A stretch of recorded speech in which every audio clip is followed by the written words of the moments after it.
میرے ذہن میں یہ خیال سر اٹھانے لگا کہ باڈی والا کی چہیتی بیوی شاردا نے بھی تو کہیں اس ڈیرے کا رخ نہیں کیا. ممکن تھا کہ وہ یہاں پہنچی ہو اور باڈی والا اسے ڈھونڈتا ہوا یہاں آ گیا ہو، لیکن اگر ایسا تھا تو پھر وہ دونوں کہاں تھے؟ میں ایک طرف کھڑا ہو کر غور سے عورتوں کا جائزہ لینے لگا. ان میں سے اکثر نے چہرے ڈھانپ رکھے تھے. مجھے ان میں کوئی بھی شاردا کے قد کاٹ کی دکھائی نہیں دی. ان عورتوں نے ایک چھوٹے سے دروازے کے سامنے قطار بنا رکھی تھی. دروازے پر ایک زرد پردہ جھول رہا تھا اور فربا جسم کی ایک ملنگنی سی عورت ہاتھ میں ڈنڈا لیے دہلیز پر کھڑی تھی. میرے دیکھتے ہی دیکھتے دروازہ کھلا اور ایک ادھیڑ عمر عورت اپنے بھدے جسم کو گھسیٹتی اور ہائے ہائے کرتی ہوئی باہر نکل آئی. میرے قریب کھڑے ایک نوجوان نے لپک کر عورت کو سنبھال لیا اور آہستہ آہستہ چلتا برآمدے میں لے گیا. اب قطار میں سب سے آگے بیٹھی ہوئی دو عورتیں اٹھی. ان میں ایک 15 سالہ لڑکی تھی اور دوسری ادھیڑ عمر.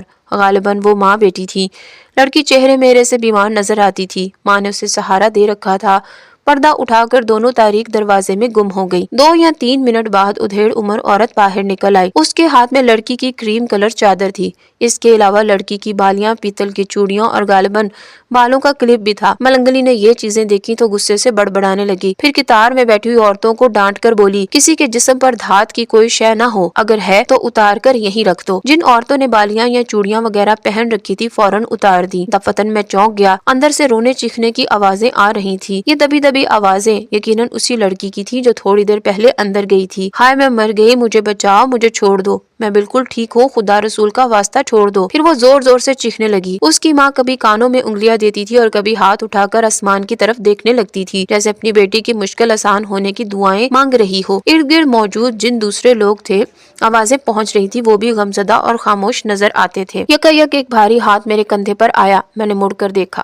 لمبے زرد چوگے والے 2 پہرے دار میرے پیچھے کھڑے تھے. میرے کندھے پر ہاتھ رکھنے والا پہرے دار وہی تھا جسے میں نے بیرونی دروازے پر دیکھا تھا. وہ مدھم لیکن بھاری آواز میں بولا، تمہیں چھوٹے مہاراج نے بلایا ہے. اس کے لہجے میں روب تھا. اس کے علاوہ یہ بھی ظاہر ہوتا تھا کہ میرے انکار یا اقرار سے کوئی فرق نہیں پڑے گا، مجھے ہر صورت جانا ہی ہوگا. میں خاموشی سے چل دیا. دونوں ڈشکرے سنتریوں کی طرح میرے دائیں بائیں چلنے لگے. تنگ راہداری سے گزار کر وہ مجھے ایک ہال نما کمرے میں لے آئے. یہاں بہت سے جڑواں ستون کھڑے تھے. میں حیران ہو رہا تھا کہ اس ویران سے دیہاتی علاقے میں اتنی بڑی عمارت موجود ہے. وہ کہانی جو امرتسر کے صاحب ہوٹل میں ہونے والی لڑائی سے شروع ہوئی تھی، راستے بدلتی ہوئی گرو مہاراج کے اس پر اسرار ڈیرے پر آ گئی تھی. میرے سامنے ایک دروازہ کھلا اور دونوں پہرے داروں سمیت میں ایک کشادہ کمرے میں داخل ہو گیا. چھوٹے سے سرخ قالین پر ایک شخص گاؤ تکیا لگائے بیٹھا تھا. اس کے جسم پر زرد کپڑے کا ایک تہبند تھا. بالائی جسم ننگا تھا اور بالوں بھرے سینے پر بے شمار مالائیں لٹک رہی تھیں. اس شخص نے سکھوں کی طرح چہرے اور سر کے بال بڑھا رکھے تھے. مجھے بہت گہری نظروں سے دیکھ کر کہنے لگا، باڈی والا کے پیچھے آئے ہو؟ یہ بڑا اچانک سوال تھا. سوال کرنے کے بعد اس شخص کی نگاہیں میرے چہرے پر جم گئی تھی. یہ وہی داؤ تھا جو ہم ملزموں پر آزماتے ہیں. اچانک کوئی انکشاف کر کے ان کے چہرے کے تاثرات دیکھے جاتے ہیں. وہ شخص بھی میرے چہرے پر کچھ پڑھنے کی کوشش کر رہا تھا. کون باڈی والا؟ میں نے پوچھا. اس شخص نے چہرہ سرخ کر کے مجھے ایک ناقابل اشاعت گالی سے نوازا اور گرج کر بولا، مختار حسن، اس کی قمیض کے نیچے سے ریوالور نکال لو.